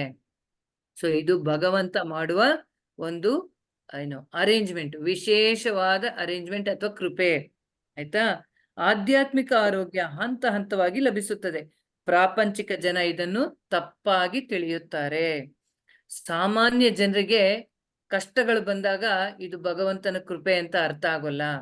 ಅವ್ರು ಅನ್ಕೋತಾರ, ಅಯ್ಯೋ ಕಷ್ಟ ಬಂತು ಅಂತ ಅಳೋದು ಜಾಸ್ತಿ, ಅಳ್ತಾರೆ, ಅದಕ್ಕೋಸ್ಕರ ದುಃಖ ಪಡ್ತಾರೆ, ಅಥವಾ ಹಲುಬ್ತಾರೆ. 4 ಜನ ನೋಡಿ ನನಗೆ ಹಿಂಗ್ ಕಷ್ಟ ಬರ್ತಿದೆ, ಅವ್ರಿಗೆ ಯಾಕೆ ಬರ್ತಾ ಇಲ್ಲ, ನಾನು ಇಷ್ಟೆಲ್ಲ ಪೂಜೆ ಪುನಸ್ಕಾರ ಮಾಡ್ತೀನಿ, ನಾನು ಹೀಗಿರ್ತೀನಿ, ನಾನು ಯಾರಿಗೂ ಕೇಡ್ ಬಯಸೋಲ್ಲ, ಇದೆಲ್ಲ ಮಾತಾಡ್ತಾರೆ. ಆದ್ರೂ ನೋಡು ನನಗೆ ಇಷ್ಟು ಕಷ್ಟ, ಭಗವಂತ ಇದಾನೆ ಅಂತೀಯಲ್ಲ, ಎಲ್ಲಿದ್ದಾನೆ ಅಲ್ವಾ? ಈ ಮಾತು ನನ್ನನ್ನ ಹಲವಾರು ಜನ ಕೇಳು ಇದ್ದಾರೆ ಈ ತರ. ಆಯ್ತಾ, ನಮ್ಮ ಮನೆಯಲ್ಲೇ ಹೀಗೆ ಒಬ್ಬರ ಮನೆಯಲ್ಲಿ ಒಂದಾದ್ಮೇಲೆ ಸಾವುಗಳು. ಒಬ್ಬರು ನನ್ನ ಸ್ನೇಹಿತರು, ಆಯ್ತಾ, ತುಂಬಾ ಇದಾಗಿದ್ರು, ತುಂಬಾ ಒಂದು 8-9 ವರ್ಷಗಳ ಕೆಳಗೆ. ಅವ್ರ ಮನೆಯಲ್ಲಿ ಒಬ್ರಾದ್ಮೇಲೆ ಒಬ್ರದು. ಅದು ಎಲ್ಲ ಯುವಕರು, ಪಾಪ ಯುವಕರೇನೇನೆ ಒಬ್ರಾದ್ಮೇಲೆ ಒಬ್ರು ಹೋಗ್ತಾ ಇದ್ರು. ಆಗ ಅವರು ತುಂಬಾ ದುಃಖದಲ್ಲಿ ಇದ್ರು. ನಾನು ಅವ್ರ ಹತ್ರ ಮಾತಾಡಕ್ಕೆ ಅಂತ ಹೋದೆ, ಏನೋ ವಿಷಯದ ಮೇಲೆ ಹೋದೆ. ಅವಾಗ ಅವ್ರಂತಿರು, ಏನು ಕೃಷ್ಣ ಕೃಷ್ಣ ಅಂತ ಅಂತೀಯಲ್ಲ ನೀನು, ಇಷ್ಟೆಲ್ಲ ಭಗವಂತ ಇದ್ದಾನೆ ಅಂತ ಹೇಳ್ತೀಯಲ್ವಾ, ಎಲ್ಲಿದ್ದಾನೆ ಭಗವಂತ? ನೋಡು, ನಮ್ಮ ಮನೆಯಲ್ಲಿ ಒಂದು ದಿವ್ಸನೂ ನಾವು ನೈವೇದ್ಯ ಮಾಡೋದು ತಪ್ಸಲ್ಲ, ಭಗವಂತಂಗೆ ನೇಮ ನಿಷ್ಠೆ ತಪ್ಸಲ್ಲ, ಆದ್ರೂ ನಮಗ್ ನೋಡು ಹೀಗೆ ಬಂತು ಕಷ್ಟ. ಈಗ ಒಬ್ಬರ ಮೇಲೊಬ್ರು ಹೀಗೆ ತಗೊಂಡ್ಬಿಟ್ರೆ ಹೆಂಗೆ? ಏನ್ ಭಗವಂತ ಎಲ್ಲಿದ್ದಾನೆ? ಆಯ್ತಾ, ಹೀಗೆ ಕೇಳಿದ್ರು ನನ್ನ ಪ್ರಶ್ನೆ. ನಾನು ಇನ್ನು ಆಗ ಕೃಷ್ಣ ಪ್ರಜ್ಞೆಗೆ ಹೊಸಬಳು, ಆದ್ರೂ ನಂಗೆ ತಿಳಿದ ಮಟ್ಟಿಗೆ ಅವ್ರಿಗೆ ಹೇಳಕ್ ಹೋದೆ. ಬಟ್ ಕೇಳಿಸ್ಕೊಳಕ್ ಅವ್ರ ತಯಾರೇ ಇರ್ಲಿಲ್ಲ, ಅವ್ರ ಮನ್ಸ್ ಪೂರ್ತಿ ಬ್ಲಾಕ್ ಆಗಿತ್ತು. ಸೊ ಅದಕ್ಕೆ ನಾವು ನೋಡಿ, ಹಂಗೆ ಐಹಿಕವಾಗಿ ನಾವು ತುಂಬಿಸ್ಕೊಂಡ್ಬಿಟ್ರೆ ತಲೆಯಲ್ಲಿ ಆಧ್ಯಾತ್ಮಿಕ ವಿಚಾರಗಳು ಒಳಗ್ ತೂರಲ್ಲ.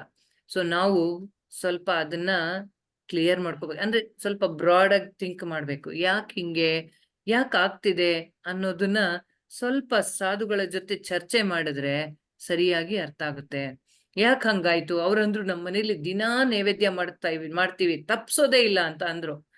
ತಪ್ಸಲ್ಲ, ಸರಿ, ನೇಮ ನಿಷ್ಠೆ ಎಲ್ಲ ಇದೀವಿ, ಓಕೆ, ಅದೆಲ್ಲ ಮಾಡ್ತಿದ್ದೀರಾ, ಆದ್ರೆ ಇನ್ನೇನ್ ಮಾಡ್ಬೇಕು? ಭಗವಂತನ ಹಚ್ಕೋಬೇಕು ಅಲ್ವಾ? ಅವರು ಭಗವಂತ ನನ್ನ ಅಡಿಗೆ ಮಾಡಿದೀನಿ, ತಗೋ, ಒಂದು ಪದ್ಧತಿ ತರ ತಗೊಂಡೋಗಿ ಇಟ್ಬಿಟ್ಟು ಆಯ್ತು ತಗೋ ಅಂತ ತಗೊಂಬಂದ್ರೆ ಅಲ್ಲಿ ಪ್ರೀತಿನೇ ಇಲ್ದಿರೆ ಭಗವಂತ ಸ್ವೀಕರಿಸಲ್ಲ. ಪ್ರೀತಿಯಿಂದ ಅಲ್ಲಿ ಆ ರಿಲೇಶನ್ಶಿಪ್ ಬಿಲ್ಡ್ ಆಗ್ಬೇಕು. ಇವಾಗ ನಿಮಗೆ ಮನೆಯಲ್ಲಿ ಊಟ ತಂದು ಕೊಡ್ತಾರೆ, ಅಂದ್ರೆ ಅಡಿಗೆ ಮಾಡ್ತಾರೆ, ಅಥವಾ ನೀವು ಮಕ್ಕಳಿಗೆ ಮಾಡ್ತೀರಾ ಅಂತ ಇಟ್ಕೊಳ್ಳಿ. ಮಕ್ಕಳಿಗೆ ಮಾಡುವಾಗ ನಿಮ್ ಪ್ರಜ್ಞೆ ಹೇಗಿರುತ್ತೆ? ನನ್ ಮಗಂಗಿದಿಷ್ಟ, ನನ್ ಮಗಳಿಗಿದಿಷ್ಟ, ಈ ತರ ಮಾಡಿದ್ರೆ ಇಷ್ಟ ಆಗುತ್ತೆ, ಸರಿ ಅವಳಿಗೋಸ್ಕರ ಈ ತರ ಮಾಡೋಣ, ಹೀಗೆ ಯೋಚನೆ ಮಾಡ್ತೀರಾ. ಯಾಕೆ? ನಿಮ್ಗೆ ಆ ಪ್ರೀತಿ ಅನ್ನುವ ಆ ಒಂದ್ ಸಂಬಂಧ ಇದೆ, ಪ್ರೀತಿಯ ಸಂಬಂಧ ಇದೆ.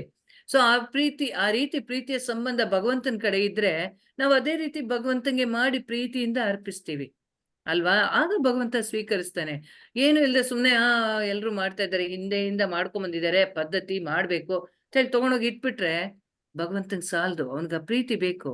ಸೊ ಅದಕ್ಕೆ ಅವನೇನ್ ಮಾಡ್ತಾನೆ, ಇಷ್ಟು ಮಾಡ್ತಿದೀಯ, ಇನ್ನು ಮುಂದೆ ಬಾ ಅಂತ ಹೇಳಿ ಈ ರೀತಿ ಕೊಡ್ತಾನೆ. ಅವಾಗ ಏನಾಗುತ್ತೆ, ಕಷ್ಟದ ಮೇಲೆ ಕಷ್ಟ ಬಂದ್ರೆ ಏನ್ ಮಾಡ್ತಾರೆ ಜನದ, ಅಂದ್ರೆ ಒಬ್ಬ ಮನುಷ್ಯನ ಲಕ್ಷಣ ಏನು, ಅವನ ಗುಣವಿಶೇಷ ಏನು, ಸಂಕಟ ಬಂದಾಗ ವೆಂಕಟರಮಣ ಅಲ್ವಾ? ಸೊ ಅವಾಗ ಅಟ್ಲೀಸ್ಟ್ ಅವನ ಕಡೆ ತಿರುಗ್ತಾನೆ ಅನ್ನುವ ಉದ್ದೇಶ, ಅದಕ್ಕೋಸ್ಕರ ಕೊಡ್ತಾನೆ ಅವನು ಕಷ್ಟಗಳನ್ನ. ಅದನ್ನ ನಾವು ತಿಳ್ಕೋಬೇಕು. ನಾವು ಅವನ ಕಡೆ ನೋಡ್ಬೇಕು. ಭಗವಂತ ನೀನ್ ಕಾಪಾಡು ನನ್ನ ಅಂತ ಬೇಡ್ಕೋಬೇಕು. ನೀನ್ ಇದೀಯ ನನ್ಗೆ, ಇದೆಲ್ಲದ್ರ ಹಿಂದೆ ನಿನ್ ಕೈವಾಡ ಇದೆ ಅಂತ ಗೊತ್ತು ನನಗೆ. ನೀನ್ ನನಗೆ ಆ ಒಂದು ಇದು ಕೊಡು, ಮನಸ್ಥಿತಿ ಕೊಡು.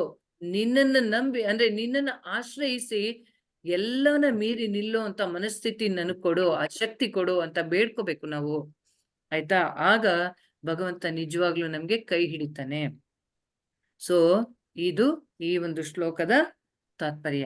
11ನೇ ಶ್ಲೋಕ ತಗೊಳ್ಳೋಣ ಈಗ. ಸ್ಥಿತಾಂ ಜನಪದಾಂಸ್ತತ್ರ ಪುರಗ್ರಾಮಾವ್ರಜಾಕರಾನ್ ಖೇಟ ಕರ್ವಟವಾಟಿಶ್ಚ ವನ್ಯಾನುಪವನಾನಿ ಚ ವನ್ಯಾನಿ ಉಪವನಾನಿ ಚ. ಓಕೆ, ಅನುವಾದ ಇದು ಸ್ವಲ್ಪ ದೊಡ್ಡದಿದೆಯಾ? ಇಲ್ಲ. ಸೊ ಯಾರಾದ್ರೂ ಒಬ್ರು ಓದ್ತೀರಾ ಇದನ್ನ? ಓದ್ಲಿರಿ ಮಾತಾಜಿ. ಅನುವಾದ ಮತ್ತು ಭಾವಾರ್ಥ ಅವಾಗ್ಲೇ ಓದೋರ್ ಬಿಟ್ಟು ಬೇರೆ ಯಾರು ಬೇಕಾದ್ರೂ ಓದ್ಬೋದು. ಸುವರ್ಣ ಮಾತಾಜಿ ಅವಾಗ್ಲೇ ಓದಿದ್ರಿ, ಸೊ ಬೇರೆಯವ್ರು ಯಾರು ಓದಿದ್ದು ಅವಾಗ್ಲೇ? ನಾನ್ ಮಾತಾಜಿ. ಓಕೆ, ರಾಧಾ ಮಾತಾಜಿ ಓದಿದ್ದು. ಸರಿ, ಸುವರ್ಣ ಮಾತಾಜಿ ಓದಿ. ಹರೇ ಕೃಷ್ಣ ಮಾತಾಜಿ. ಹರೇ ಜೈ ಶ್ರೀಲ ಪ್ರಭುಪಾದ. ನನ್ನ ಪ್ರಯಾಣದುದ್ದಕ್ಕೂ ನಾನು ವಿಶಾಲವಾದ ದೇಶಗಳನ್ನು, ಪಟ್ಟಣಗಳನ್ನು, ಹಳ್ಳಿಗಳನ್ನು, ಪ್ರಾಣಿ ಸಾಕಣೆಯ ತಾಣಗಳನ್ನು, ಗಣಿ ಪ್ರದೇಶಗಳನ್ನು, ಕೃಷಿ ಪ್ರದೇಶಗಳನ್ನು, ಕಣಿವೆಗಳನ್ನು, ಹೂದೋಟಗಳನ್ನು, ಸಸ್ಯೋದ್ಯಾನಗಳನ್ನು, ಸಹಜವನಗಳನ್ನು ಹಾದು ಹೋದೆ. ಭಾವಾರ್ಥ: ವ್ಯವಸಾಯ, ಗಣಿಗಾರಿಕೆ, ಪ್ರಾಣಿ ಸಾಕಣೆ, ಕೈಗಾರಿಕೆ, ತೋಟಗಾರಿಕೆ ಮುಂತಾದವುಗಳಲ್ಲಿ ಮಾನವನ ಚಟುವಟಿಕೆಗಳು ಈಗಿದ್ದ ಪ್ರಮಾಣದಲ್ಲಿಯೇ ವರ್ತಮಾನ ಸೃಷ್ಟಿಯ ಹಿಂದಿನ ಸೃಷ್ಟಿಯಲ್ಲೂ ಇದ್ದವು. ಈಗಿದ್ದಂತೆಯೇ ಅದೇ ಚಟುವಟಿಕೆಗಳು ಮುಂದಿನ ಸೃಷ್ಟಿಯಲ್ಲೂ ಇರುವವು. ಎಷ್ಟೋ ಲಕ್ಷ ವರ್ಷಗಳ ನಂತರ ನಿಸರ್ಗದ ನಿಯಮದಿಂದ ಸೃಷ್ಟಿಯೊಂದು ಮೊದಲ್ಗೊಂಡಿತು. ವಿಶ್ವದ ಇತಿಹಾಸ ಅದೇ ರೀತಿ ಕಾರ್ಯತ ತಾನಾಗಿ ಪುನರಾವರ್ತನೆ ಆಗುತ್ತಿರುತ್ತದೆ. ಪ್ರಾಪಂಚಿಕ ಲೆಕ್ಕಾಚಾರದ ಪಂಡಿತರು ಬದುಕಿನ ಅತಿ ಮಹತ್ವದ ಅಗತ್ಯಗಳನ್ನು ಶೋಧಿಸದೆ ಪುರಾತತ್ವ ಶಾಸ್ತ್ರದ ಭೂಶೋಧನೆಯಲ್ಲಿ ಕಾಲಹರಣ ಮಾಡುತ್ತಾರೆ. ಆಧ್ಯಾತ್ಮಿಕ ಬದುಕಿನಲ್ಲಿ ಪ್ರೇರಣೆಯನ್ನು ಪಡೆದ ಬಳಿಕ ಕೇವಲ ಬಾಲಕರಾಗಿದ್ದ ಶ್ರೀ ನಾರದ ಮುನಿಗಳು ಪಟ್ಟಣ, ಹಳ್ಳಿ, ಗಣಿ, ಕೈಗಾರಿಕೆಗಳನ್ನು ಹಾದು ಹೋದರು. ಆರ್ಥಿಕ ಅಭಿವೃದ್ಧಿಗಾಗಿ ಒಂದು ಕ್ಷಣವನ್ನು ವ್ಯರ್ಥ ಮಾಡಲಿಲ್ಲ. ಅವರು ಆಧ್ಯಾತ್ಮಿಕ ವಿಮುಕ್ತಿಯ ಔತಣ್ಯದೆಡೆಗೆ ನಿರಂತರವಾಗಿ ಸಾಗಿದರು. ಶ್ರೀಮದ್ ಭಾಗವತ ಲಕ್ಷಾಂತರ ವರ್ಷಗಳ ಹಿಂದೆ ನಡೆದು ಹೋದ ಇತಿಹಾಸದ ಪುನರಾವರ್ತನೆಯಾಗಿದೆ. ಇದರಲ್ಲಿ ಹೇಳಲಾದಂತೆ ಈ ಅಲೌಕಿಕ ಸಾಹಿತ್ಯದಲ್ಲಿ ಇತಿಹಾಸದ ಅತ್ಯಂತ ಪ್ರಮುಖ ಅಂಶಗಳನ್ನು ಮಾತ್ರ ದಾಖಲಿಸಿಕೊಳ್ಳಲಿಕ್ಕಾಗಿ ಆಯ್ದುಕೊಳ್ಳಲಾಗಿದೆ. ಇಲ್ಲಿ ತುಂಬಾ ಮಹತ್ವದ ವಿಚಾರ ಇಲ್ಲೂ ಹೇಳ್ತಾ ಇದ್ದಾರೆ. ಇಲ್ಲಿ ನನ್ನ ಪ್ರಯಾಣದುದ್ದಕ್ಕೂ, ಅಂದ್ರೆ ನಾರದರು ಹಾಗೆ ಉತ್ತರ ದಿಕ್ಕಲ್ಲಿ ಪ್ರಯಾಣ ಮಾಡ್ತಾ ಏನೇನ್ ನೋಡಿದ್ರು? ವಿಶಾಲವಾದ ದೇಶಗಳು, ಆಯ್ತಾ, ಪಟ್ಟಣಗಳು, ಹಳ್ಳಿಗಳನ್ನು, ಪ್ರಾಣಿ ಸಾಕಣೆಯ ತಾಣಗಳನ್ನು, ಗಣಿ ಪ್ರದೇಶಗಳನ್ನು, ಕೃಷಿ ಪ್ರದೇಶಗಳನ್ನು, ಕಣಿವೆಗಳನ್ನು, ಹೂದೋಟಗಳನ್ನು, ಸಸ್ಯೋದ್ಯಾನಗಳನ್ನು, ಸಹಜ ವನಗಳನ್ನು ಹಾದು ಹೋದೆ. ಸೊ ಇಷ್ಟೆಲ್ಲ ನೋಡಿದ್ರು. ಈಗ ಅವರ ಜಾಗದಲ್ಲಿ ಅವ್ರ 5 ವರ್ಷದ ಹುಡುಗ,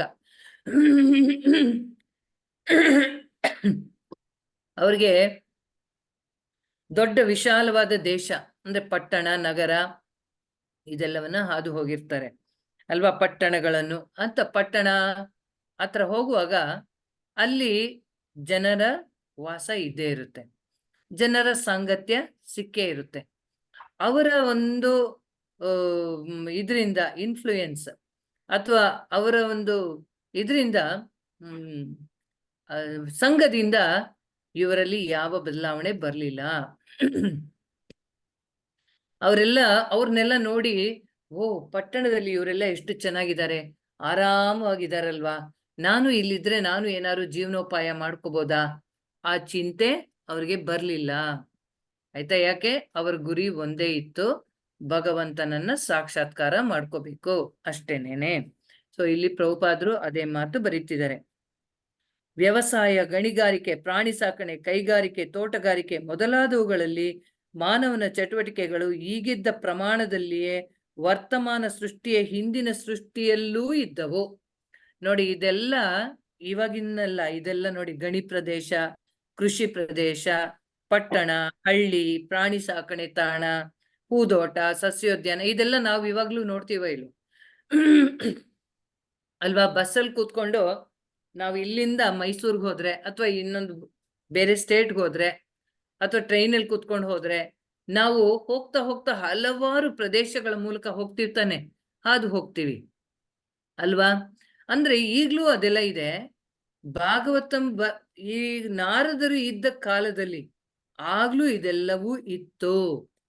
ಇದನ್ನ ನಾವು ತಿಳ್ಕೊಬೇಕು. ಇದೇನು ಹೊಸದಾಗಿ ಮಾಡಿದ್ದಲ್ಲ ಮಾನವ. ಹಳ್ಳಿಗಳೆಲ್ಲ ಏನು ಸಿವಿಲೈಸೇಷನ್ ಕಳಿಸ್ತಾರಲ್ವಾ ಸ್ಕೂಲುಗಳಲ್ಲಿ, ನಾಗರಿಕತೆ, ಹರಪ್ಪ ಮಹಂಜೋದಾರೋ ನಾಗರಿಕತೆ, ಇನ್ನೊಂದು ನಾಗರಿಕತೆ ಅಂತೆಲ್ಲ ಕಲಿಸಿ ಈಗ ನಾವು ಅತ್ಯುನ್ನತವಾಗಿ ನಾಗರಿಕತೆಯ ಮಟ್ಟದಲ್ಲಿದ್ದೀವಿ ಅಂತೆಲ್ಲ ಹೇಳ್ತಾರೆ ಅಲ್ವಾ? ಆದ್ರೆ ಈ ವ್ಯವಸ್ಥೆ ಇವಾಗಿಂದಲ್ಲ, ಹಿಂದೆನೂ ಇತ್ತು. ಇದು ಸೃಷ್ಟಿ ಕಾರ್ಯ ಮಾಡ್ದಾಗಿಂದನು ಈ ವ್ಯವಸ್ಥೆಗಳೆಲ್ಲ ಇದೆ ಅನ್ನೋದನ್ನ ಪ್ರಭುಪಾದರು ನಮ್ಗೆ ಮನದಟ್ಟು ಮಾಡಿಸ್ತಾ ಇದ್ದಾರೆ. ಯಾಕೆ ಅದನ್ನ ತಿಳ್ಕೊಬೇಕು ಅಂದ್ರೆ, ಇಲ್ಲಿ ಹೇಳ್ತಿದ್ದಾರೆ ನೋಡಿ, ವಿಶ್ವದ ಇತಿಹಾಸ ಇದೇ ರೀತಿ ಕಾರ್ಯತಃ ತಾನಾಗಿ ಪುನರಾವರ್ತನೆ ಆಗುತ್ತಿರುತ್ತದೆ. ಪ್ರಾಪಂಚಿಕ ಲೆಕ್ಕಾಚಾರದ ಪಂಡಿತರು ಬದುಕಿನ ಅತಿ ಮಹತ್ವದ ಅಗತ್ಯಗಳನ್ನು ಶೋಧಿಸದೆ ಪುರಾತತ್ವ ಶಾಸ್ತ್ರದ ಭೂಶೋಧನೆಯಲ್ಲಿ ಕಾಲಹರಣ ಮಾಡುತ್ತಿದ್ದಾರೆ ಅಲ್ವಾ? ಇದೆಲ್ಲ ಅವಾಗ್ಲೂ ಇತ್ತು, ಇವಾಗ್ಲೂ ಇದೆ. ಆದ್ರೂನು ಫಾಸಿಲ್ ತಗೊಂಡು ಓದ್ತೀವಿ, ಅದನ್ನ ಸ್ಟಡಿ ಮಾಡ್ತೀವಿ ಅಂತ ಹೋಗ್ತಾರೆ. ಸ್ಟಡಿ ಮಾಡ್ಬೇಕಾಗಿರೋದು ಏನು, ಅದನ್ನ ಬಿಟ್ಬಿಟ್ಟು ಬೇಡದೆ ಇರೋದನ್ನೆಲ್ಲ ಓದ್ಕೊಳಕ್ ಹೋಗ್ತಾರೆ. ಇದು ಎಷ್ಟು ವರ್ಷ ಹಳೆಯದು ಅಂತ ಅಲ್ವಾ? ಯಾವುದೋ ಮೊಟ್ಟೆ, ಇದು ಎಷ್ಟು ವರ್ಷ ಹಳೆಯದು, ಇದ್ರ DNA ಟೆಸ್ಟ್ ಮಾಡು, ಇದ್ರದ್ದು ನೋಡು, ಇದು ನೋಡು, ಪ್ರತಿಯೊಂದನ್ನು ಟೆಸ್ಟ್ ಮಾಡಕ್ಕೆ ಅಷ್ಟಷ್ಟು ದಿವಸ ಸಮಯ ವ್ಯರ್ಥ ಮಾಡಿ ಕಡೆಗೆ ಅದು ಮುಗಿಯಕ್ ಮುಂಚೆನೆ ಅವ್ರು ಹೋದ್ರೆ ಇನ್ಯಾರೋ ತಗೋತಾರೆ ಮುಂದಕ್ಕೆ ಅದನ್ನ ಮುಂದುವರ್ಸಕ್ಕೆ. ಸೊ ಅವ್ರ ಸಮಯ ವ್ಯರ್ಥ ಮಾಡ್ತಾರೆ. ಒಟ್ನಲ್ಲಿ ಈ ತರ ಕಾಲಹರಣ ಮಾಡ್ತಿದ್ದಾರೆ. ಯಾಕೆ ಅಂದ್ರೆ ಇವ್ರು ಅದನ್ನ ಕಂಡಿಡ್ದು ಏನಾಗ್ಬೇಕಾಗಿದೆ, ಎಷ್ಟು ವರ್ಷದಿಂದ ಇತ್ತು ಅಂತ ತಿಳ್ಕೊಂಡು ಏನಾಗ್ಬೇಕಾಗಿದೆ ಅಲ್ವಾ? ಅಂದ್ರೆ ಶಾಸ್ತ್ರ ಓದಿದ್ರೆ ಗೊತ್ತಾಗತ್ತೆ ಇದು ಹಿಂದೆನೂ ಇತ್ತು ಇವಾಗ್ಲೂ ಇದೆ ಅನ್ನೋದು. ಅದು ಗೊತ್ತಿಲ್ಲ. ಆದ್ರೆ ಶಾಸ್ತ್ರ ಓದಕ್ ಬೇಡ ಅವ್ರಿಗೆ. ಯಾಕೆ? ಶಾಸ್ತ್ರ ಓದಿದ್ರೆ ಭಗವಂತನ ವಿಚಾರ ತಿಳಿಯುತ್ತೆ, ಭಗವಂತನ ಕಡೆಗೆ ಹೋಗ್ಬಿಡ್ಬೋದು ಅಲ್ವಾ? ಆದ್ರೆ ಅದನ್ನ ಬಿಟ್ಬಿಟ್ಟು ತಮ್ಮ ಒಂದು ಪ್ರಯತ್ನದಲ್ಲಿ ಎಲ್ಲವನ್ನ ಕಂಡುಹಿಡಿಯಕ್ಕೆ ಹೋಗ್ತಾ ಇದ್ದಾರೆ. ಆಯ್ತಾ? ಸೊ ಅದಕ್ಕೆ ಇದು ಕಾಲಹರಣ. ಅವ್ರು ಮಾಡ್ಬೇಕಾಗಿರೋದು ಮನುಷ್ಯ ಜೀವನ, ಮನುಷ್ಯ ದೇಹ ಕೊಟ್ಟ ಮೇಲೆ ಏನ್ ಮಾಡ್ಬೇಕು? ಭಗವಂತನ ಚಿಂತನೆಯಲ್ಲಿ ತೊಡಗಬೇಕು. ಭಗವಂತನ ಜೊತೆ ಕಳೆದು ಹೋಗಿರೋ ಸಂಬಂಧನ ನಾವು ಪುನಃಸ್ಥಾಪನೆ ಮಾಡ್ಕೋಬೇಕು. ಇದ್ರ ಬಗ್ಗೆ ಅರಿವೇ ಇಲ್ಲ ಅಲ್ವಾ? ಕೃಷ್ಣ ಪ್ರಜ್ಞೆಗೆ ಬರಕ್ ಮುಂಚೆ ನನಗೂ ಗೊತ್ತಿರ್ಲಿಲ್ಲ ನನಗೂ ಭಗವಂತನಿಗೂ ಸಂಬಂಧ ಇದೆ ಅಂತ ಅಲ್ವಾ? ಆ ಒಂದು ಇದಕ್ಕೆ ಹೇಳಿದ್ರೇನೆ ನಾವು ಭಗವಂತಂಗೆ ಸಂಬಂಧಿಸಿದ್ದೀವಿ ಅಂತ ತಿಳ್ಕೊಂಡ್ರೇನೆ ಸಂತೋಷ ಸಿಕ್ಕುತ್ತೆ. ಹೌದಾ, ಅಷ್ಟು ದೊಡ್ಡ ವ್ಯಕ್ತಿ ನನ್ಗೆ ಸಂಬಂಧನ, ಅಂದ್ರೆ ನನ್ಗೂ ಅವನ್ಗೂ ರಿಲೇಷನ್ ಇದೆ, ಯಾವ ತರ ತಿಳ್ಕೊಬೇಕು ಅನ್ನೋ ಆಸಕ್ತಿ ಬರುತ್ತೆ ಅಲ್ವಾ? ಸೊ ಈ ಆಸಕ್ತಿ ಉಂಟು ಮಾಡ್ಕೋಬೇಕು, ನಾವು ತಿಳ್ಕೊಳಕ್ ಪ್ರಯತ್ನ ಪಡ್ಬೇಕು. ಆಸಕ್ತಿ ಬರ್ಬೇಕು ಅಂದ್ರೆ ನಾವು ಓದ್ಕೋಬೇಕು ಅಥವಾ ಅಂತ ಜನರ ಜೊತೆ ಸೇರ್ಬೇಕು. ಅದನ್ನೆಲ್ಲ ಬಿಟ್ಟು ಸಂಪೂರ್ಣವಾಗಿ ಹಗಲು ರಾತ್ರಿ ಬರೀ ಭೂ ಸಂಶೋಧನಾ ಕಾರ್ಯ ಅಲ್ವಾ? ಅಲ್ಲಿ ಗಣಿ ಎಲ್ಲಿದೆ, ಇಲ್ಲೇನ್ ಬರುತ್ತೆ, ಅಲ್ಲೇನ್ ಸಿಕ್ಕುತ್ತೆ, ನಾ ಅದಿಟ್ಕೊಂಡು ಏನೇನ್ ಮಾಡ್ಲಿ, ಯಾವ ತರ ಹಣ ಸಂಪಾದನೆ ಮಾಡ್ಲಿ, ಇದೇ ಚಿಂತನೆಯಲ್ಲಿ ಇದ್ರೆ ಏನು ಪ್ರಯೋಜನ ಇಲ್ಲ. ಅದನ್ನು ಮಾಡಿ ಅದ್ರ ಜೊತೆಗೆ ಭಗವಂತನ ಚಿಂತನೆ ಮಾಡಿದ್ರೆ ಒಳ್ಳೇದು. ಆಯ್ತಾ? ಆದ್ರೆ ಬರೀ ಅದೇ ಚಿಂತನೆಯಲ್ಲಿದ್ರೆ ವ್ಯರ್ಥ ಕಾಲಹರಣ. ಸೊ ನೆಕ್ಸ್ಟ್, ಆಧ್ಯಾತ್ಮಿಕ ಬದುಕಿನಲ್ಲಿ ಪ್ರೇರಣೆಯನ್ನು ಪಡೆದ ಬಳಿಕ ಕೇವಲ ಬಾಲಕರಾಗಿದ್ದ ನಾರದ ಮುನಿಗಳು ಪಟ್ಟಣ, ಹಳ್ಳಿ, ಗಣಿ ಕೈಗಾರಿಕೆಗಳನ್ನು ಹಾದು ಹೋದರು ಆರ್ಥಿಕ ಅಭಿವೃದ್ಧಿಗಾಗಿ ಒಂದು ಕ್ಷಣವನ್ನು ವ್ಯರ್ಥ ಮಾಡಲಿಲ್ಲ. ಅವ್ರು ಅನ್ಕೊಳ್ಳಿಲ್ಲ, ಓ ನನ್ಗೆ ಅಮ್ಮ ಇದ್ಲು, ಅಮ್ಮ ಹೊಟ್ಟೋದ್ಲು, ಈಗ ನನ್ಗೆ ಗತಿ ಏನು, ನನ್ ಜೀವನದ ಇದು ಏನು, ನನ್ ಜೀವನ ಹೇಗ್ ನಡೆಸ್ಲಿ, ನನಗೆ ಯಾರು ಊಟ ಹಾಕ್ತಾರೆ, ಇದೆಲ್ಲ ಚಿಂತೆ ಅವ್ರಿಗೆ ಬರ್ಲೇ ಇಲ್ಲ. ಯಾಕೆ? ಪ್ರತಿಯೊಬ್ರು ನಾವು ಬರುವಾಗ ಈ ಪ್ರಪಂಚಕ್ಕೆ ನಾವು ಇವ್ರೇ ಅಪ್ಪ ಅಮ್ಮ, ಇವ್ರನ್ನ ನಂಬ್ಕೊಂಡು ನಾನು ಹೋಗ್ಬೇಕು ಅನ್ಕೊಂಡ್ ಬಂದಿರ್ತೀವ? ಗೊತ್ತಿರುತ್ತಾ ನಮ್ಗೆ? ಇಲ್ಲ. ನಾವು ನಮ್ ಜೊತೆ ಬರೋನ್ ಯಾರು? ಭಗವಂತ ಒಬ್ನೇ, ಪರಮಾತ್ಮನಾಗಿ ಅವನ್ ಬರ್ತಾನೆ. ಹೋಗುವಾಗ್ಲೂ ಅವ್ನ್ ನಮ್ ಜೊತೆ ಹೋಗ್ತಾನೆ. ಸೊ ಬಂದಾಗಿಂದ ಹೋಗೋ ತನಕ ಅವ್ನ್ ನಮ್ ಜೊತೆನೆ ಇರ್ತಾನೆ. ಇನ್ನೊಂದ್ ದೇಹ ಹೋದಾಗ ಅಲ್ಲೂ ಬರ್ತಾನೆ. ಸೊ ನಮ್ ಜೊತೆ ಸದಾಕಾಲ ಇರೋನು ಅಂದ್ರೆ ಅವನೊಬ್ನೇ. ಅದು ಗೊತ್ತಿಲ್ಲ ನಮ್ಗೆ, ಅದನ್ನ ಮರ್ತು ಹೋಗ್ತೀವಿ.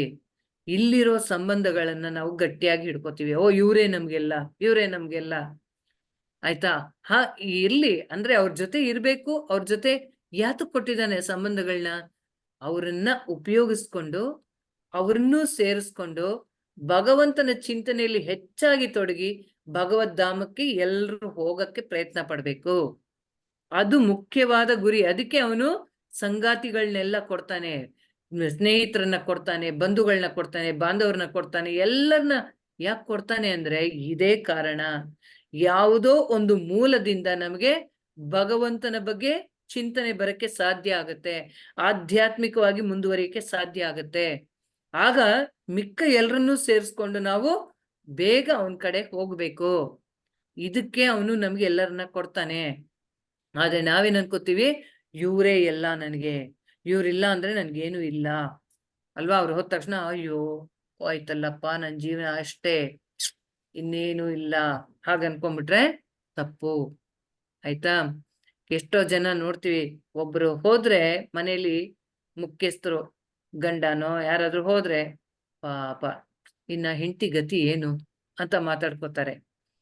ಅಫ್ಕೋರ್ಸ್ ಐಹಿಕವಾಗಿ ಭೌತಿಕವಾಗಿ ನೋಡಿದ್ರೆ ಆತರ ಅನ್ಸುತ್ತೆ. ಆದ್ರೆ ಆಧ್ಯಾತ್ಮಿಕವಾಗಿ ಯೋಚನೆ ಮಾಡಿ, ಹುಟ್ಟಿಸಿದ ಸ್ವಾಮಿತ ಹೊಣೆಗಾರನಾಗಿರಲು ಗಟ್ಟಿಯಾಗಿ ಸಲಹುವನು, ಇದಕ್ಕೆ ಸಂಶಯ ಬೇಡ, ತಲ್ಲಣಿಸದಿರು ಕಂಡ್ಯೆ ತಾಳು ಮನವೇ. ಯಾರು ಹೇಳಿರೋದು? ಕನಕದಾಸರು ಹಾಡಿರೋದು. ಅವನು ಹುಟ್ಟಿಸಿ ಜೊತೆನಲ್ಲಿದ್ದಾನೆ, ಸದಾಕಾಲ ಕಾಯ್ತಿದ್ದಾನೆ ಅಂದ್ಮೇಲೆ ಅವ್ನ್ ನೋಡ್ಕೊಳಲ್ವಾ? ಅವ್ನ್ ನೋಡ್ಕೋತಾನೆ. ಯಾವಾಗ ನೋಡ್ಕೋತಾನೆ? ಅದರ ಅರಿವು ನಮ್ಗೆ ಯಾವಾಗ ಆಗತ್ತೆ? ಅವನ್ ಕಡೆ ತಿರುಗಿ ನೋಡ್ದಾಗ. ಆಯ್ತಾ? ಯಾರು ಇನ್ನೊಬ್ರನ್ನ ನಂಬ್ಕೊಂಡು ಇವ್ರೇ ನನ್ಗೆಲ್ಲ ಅನ್ಕೊಂಡ್ ನಾವು ಬಂದಿಲ್ಲ. ನಾವು ಬಂದಿರೋದು ಅವನ್ನ ನಂಬ್ಕೊಂಡೇನೇನೆ. ಆದ್ರೆ ನಾವು ಅದನ್ನ ಮರ್ತೋಗಿದ್ದೀವಿ. ಅದನ್ನೇ ಇಲ್ಲಿ ಪ್ರಭುಪಾದರು ನಮ್ಗೆ ತಿಳಿಸ್ಕೊಡ್ತಾ ಇದ್ದಾರೆ. ಆಯ್ತಾ? ಸೊ ಇಲ್ಲಿ ನಾರದರು ಆ ರೀತಿ ಎಲ್ಲ ಸಮಯ ವ್ಯರ್ಥ ಮಾಡ್ಲಿಲ್ಲ. ಅವ್ರು ಅನ್ಕೊಳ್ಳೇ ಇಲ್ಲ, ಅಯ್ಯೋ ನಮ್ಮಮ್ಮ ಹೋದ್ಲು, ನನ್ ಜೀವನ ಹೇಗೆ ಅಂತೆಲ್ಲ ಯೋಚನೆನೆ ಮಾಡ್ಲಿಲ್ಲ. ಯಾಕೆ? ಅವರು ಸಂಪೂರ್ಣ ಭಗವಂತನ ಮೇಲೆ ಅವಲಂಬಿತರಾಗಿದ್ರು. ಅವನಿದಾನೆ, ನನ್ ನೋಡ್ಕೋತಾನೆ ಅನ್ನೋದು ಗೊತ್ತು. ನಾನು ಎಲ್ಲಿರ್ಲಿ, ನನಗೆ ಏನು ಬೇಕೋ ಎಲ್ಲವನ್ನ ಅವನು ಒದಗಿಸ್ತಾನೆ ಅನ್ನೋದು ಅವ್ರಿಗೆ ಗೊತ್ತು. ಸೊ ಹಾಗಾಗಿ ಅವರು ತಮ್ಮ ಪ್ರಯಾಣವನ್ನ ಎಲ್ಲೂ ನಿಲ್ಲಿಸಿ ಕಾಲಹರಣ ಮಾಡದೆ ಮುಂದುವರಿಸಿದ್ರು. ಯಾವುದರಿಂದನೂ ಅವರು ವಿಚಲಿತರಾಗ್ಲಿಲ್ಲ. ಈ ಸಸ್ಯೋದ್ಯಾನ ಎಷ್ಟು ಚೆನ್ನಾಗಿದೆ, ನಾನು ಇಲ್ಲಿ ಸ್ವಲ್ಪ ಹೊತ್ತು ಕಾಲ ಕಳೆಯೋಣ, ಆ ತರ ಎಲ್ಲ ಯೋಚನೆನೇ ಮಾಡ್ಲಿಲ್ಲ. ಆಯ್ತಾ? ಮತ್ತೆ ನೆಕ್ಸ್ಟ್, ಅವರು ಆಧ್ಯಾತ್ಮಿಕ ವಿಮುಕ್ತಿಯ ಔನ್ನತ್ಯದೆಡೆಗೆ ನಿರಂತರವಾಗಿ ಸಾಗಿದರು. ಅಂದ್ರೆ ಆ ಒಂದು ದೃಢ ಮನಸ್ಸು ನಮ್ಮಲ್ಲಿ ಇರಬೇಕು. ಆಧ್ಯಾತ್ಮಿಕವಾಗಿ ನಾವು ಮುಂದುವರಿಯಕ್ಕೆ ಆ ತರದ ದೃಢತೆ ಬೇಕು. ಏನೇ ಕಷ್ಟ ಬರ್ಲಿ, ಇದು ಭಗವಂತನ ಕೃಪೆ ಅಂತ ತಗೊಂಡು ಮುಂದೆ ಹೋಗ್ತಾ ಇರ್ಬೇಕು. ನಾವು ಅವನನ್ನ ಗುರಿಯಾಗಿ ಇಟ್ಕೋಬೇಕು. ನಮ್ ಕಣ್ಣಿಗೆ ಅವನೊಬ್ನೇ ಗೋಚರ ಆಗ್ಬೇಕು. ಈ ಕಷ್ಟಗಳೆಲ್ಲ ಗೋಚರ ಆಗ್ಬಾರ್ದು. ಅವನೊಬ್ನೇ ಅಲ್ಲಿ ಕಾಣಿಸ್ತಾ ಇರ್ಬೇಕು ನಮ್ಗೆ. ಅವನಿದಾನೆ, ಸೊ ಅವನ್ ಕಡೆ ಹೋಗೋದೊಂದೇ ಗುರಿ ಅಷ್ಟೇ.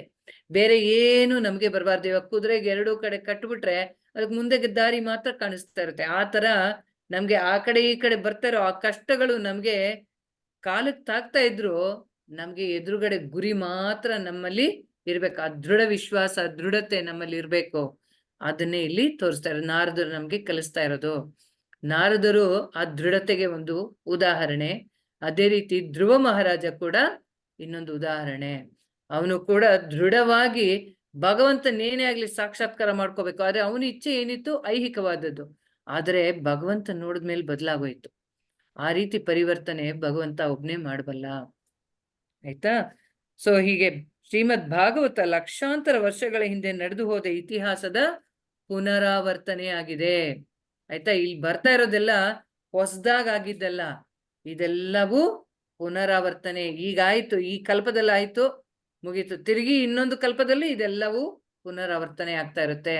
ಒಂದೊಂದು ಕಲ್ಪದಲ್ಲೂ ಹೊಸದಾಗಿ ನಡೀತಾನೆ ಇರುತ್ತೆ. ನರಸಿಂಹ ಲೀಲೆ ಇವಾಗ ಒಂದ್ ಸತಿ ಆಗಿದ್ದಲ್ಲ, ಹಲವಾರು ಕಲ್ಪಗಳಲ್ಲಿ ಆಗಿದೆ, ಹಲವಾರು ಲೋಕಗಳಲ್ಲಿ ಆಗತ್ತೆ. ಇದು ಭಾಗವತ ಶಾಸ್ತ್ರ ನಮ್ಗೆ ಹೇಳುತ್ತೆ. ಹೆಂಗೆ ಇದನ್ನ ತಿಳ್ಕೊಳ್ಳೋದು? ನೀವ್ ನೋಡಿ, ನರಸಿಂಹ ದೇವಸ್ಥಾನ ನೋಡಿದ್ರೆ ಎಲ್ಲಿ ಹೋದ್ರು ಹೇಳ್ತಾರೆ, ನರಸಿಂಹ ಹಿರಣ್ಯಕಶಿಪುನ್ ಕೊಂದ ಮೇಲೆ ಇಲ್ಲಿ ಬಂದು ರೆಸ್ಟ್ ತಗೊಂಡ. ಆಯ್ತಾ? ಇಲ್ಲೂ ಅಂತಾರೆ, ಅಲ್ಲೂ ಅಂತಾರೆ. ಹೇಗೆ ಅಂದ್ರೆ ಒಂದು ಕಲ್ಪದಲ್ಲಿ ಇಲ್ಲಿ, ಇನ್ನೊಂದು ಕಲ್ಪದಲ್ಲಿ ಅಲ್ಲಿ ತಗೊಂಡಿದ್ದ. ಖಂಡಿತ ಅದು ನಿಜ. ಆಯ್ತಾ? ಒಂದ್ ಕಡೆ ಉಗ್ರಸ್ತಂಭ, ಅಲ್ಲಿಂದ ಬಂದ ನರಸಿಂಹ ಕಂಬ ಸೀಳ್ಕೊಂಡು ಇಲ್ಲೇ ಬಂದಿದ್ದು ಅಂತ ಹೇಳ್ತಾರೆ. ಇನ್ನೊಂದ್ ಕಡೆ ಇನ್ನೆಲ್ಲೋ ಆ ಪಾಸ್ಟ್ ಟೈಮ್ ಹೇಳ್ತಾರೆ. ಸೊ ಯಾಕೆ? ಒಂದೊಂದು ಕಲ್ಪದಲ್ಲಿ ಒಂದೊಂದು ಕಡೆ ನಡೆಯುತ್ತೆ. ಸೊ ಇದೆಲ್ಲವೂ ಪುನರಾವರ್ತನೆ ಆಗುವಂತ ಘಟನೆಗಳು, ಇವತ್ತಾಗಿ ಮುಗಿದೋಗುವಂಥದ್ದಲ್ಲ. ಯಾಕೆ? ಇದೆಲ್ಲ ಆಧ್ಯಾತ್ಮಿಕ, ಭಗವಂತನಿಗೆ ಸಂಬಂಧಿಸಿದ್ದು. ಸೊ ಹಾಗಾಗಿ ಅವನು ಜೀವಿಗಳಿಗೆ ಅವ್ರನ್ನ ಅಟ್ರಾಕ್ಟ್ ಮಾಡಕ್ಕೆ, ತನ್ನ ಕಡೆಗೆ ಸೆಳೆಯಕ್ಕೆ ಅವನು ಈ ಎಲ್ಲ ಲೀಲೆಗಳನ್ನ ಮುಂದುವರಿಸ್ತಾನೇ ಇರ್ತಾನೆ. ಆಯ್ತಾ? ನಡೀತಾನೆ ಇರುತ್ತೆ. ಇದರಲ್ಲಿ ಹೇಳಲಾದಂತೆ ಈ ಅಲೌಕಿಕ ಸಾಹಿತ್ಯದಲ್ಲಿ ಇತಿಹಾಸದ ಅತ್ಯಂತ ಪ್ರಮುಖ ಅಂಶಗಳನ್ನು ಮಾತ್ರ ದಾಖಲುಗೊಳಿಸಲಿಕ್ಕಾಗಿ ಆಯ್ದುಕೊಳ್ಳಲಾಗಿದೆ. ಎಲ್ಲವೂ ಎಷ್ಟು ನಡೆದಿದೆ ಅಂದ್ರೆ ಎಲ್ಲವನ್ನ ಇದರಲ್ಲಿ ಕೊಡಕ್ಕೆ ಸಾಧ್ಯ ಇಲ್ಲ. ತುಂಬಾ ಮುಖ್ಯವಾದದ್ದನ್ನ ಮಾತ್ರ ಇಲ್ಲಿ ಕೊಟ್ಟಿದ್ದಾರೆ ಅಂತ ಪ್ರಭುಪಾದರು ನಮ್ಗೆ ತಿಳಿಸ್ಕೊಡ್ತಾ ಇದ್ದಾರೆ. ಸೊ ಇಲ್ಲಿಗೆ ನಾನು ನಿಲ್ಲಿಸ್ತೀನಿ. ಯಾರಿಗಾರು ಏನಾದ್ರು ಸಂದೇಹಗಳಿದ್ರೆ ಕ್ಲಾರಿಫೈ ಮಾಡ್ಕೊಳ್ಳಿ, ಆಮೇಲೆ ಸ್ಟಾಪ್ ಮಾಡೋಣ. 7 ಗಂಟೆ ಆಗ್ತಾ ಇದೆ, ಇನ್ನೊಂದು ನಿಮಿಷ ಇದೆ. ದಯವಿಟ್ಟು ಕ್ಷಮಿಸಿ, ನಾನು ಜಾಸ್ತಿ ಸಮಯ ತಗೊಂಡಿದ್ದೀನಿ ಅನ್ಸುತ್ತೆ. ನಿಮ್ಗೆ ಯಾರಿಗಾರು ಏನಾದ್ರು ಪ್ರಶ್ನೆ ಇದ್ರೆ ಅಥವಾ ನಿಮ್ಗೆ ಏನಾದ್ರು ಅನಿಸಿಕೆ ಇದ್ರೆ ಹೇಳ್ಬೋದು. ಹರೇ ಕೃಷ್ಣ. ಮಾತಾಜಿ, ಕಲ್ಪ ಅಂದ್ರೆ ಎಷ್ಟು ವರ್ಷ ಮಾತಾಜಿ? ಕಲ್ಪ ಅಂತಂದ್ರೆ ಈ 4 ಯುಗಗಳ 1000 ಆವರ್ತ. ಹಾಗೆ ನಾನು ಇದನ್ನ ಒಂದ್ ನಿಮಿಷ ಇರಿ, ನಾನು ಇಲ್ಲಿ ಹೇಳ್ತೀನಿ. ಒಂದ್ ಕಡೆ ಬರ್ಕೊಂಡಿದ್ದೀನಿ, ಅದು ಹೇಳ್ತೀನಿ. ಒಂದ್ ನಿಮಿಷ.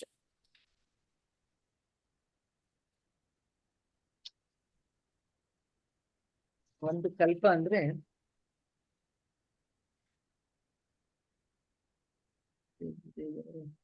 ಈ ಕಡೆ ಬರುತ್ತೆ.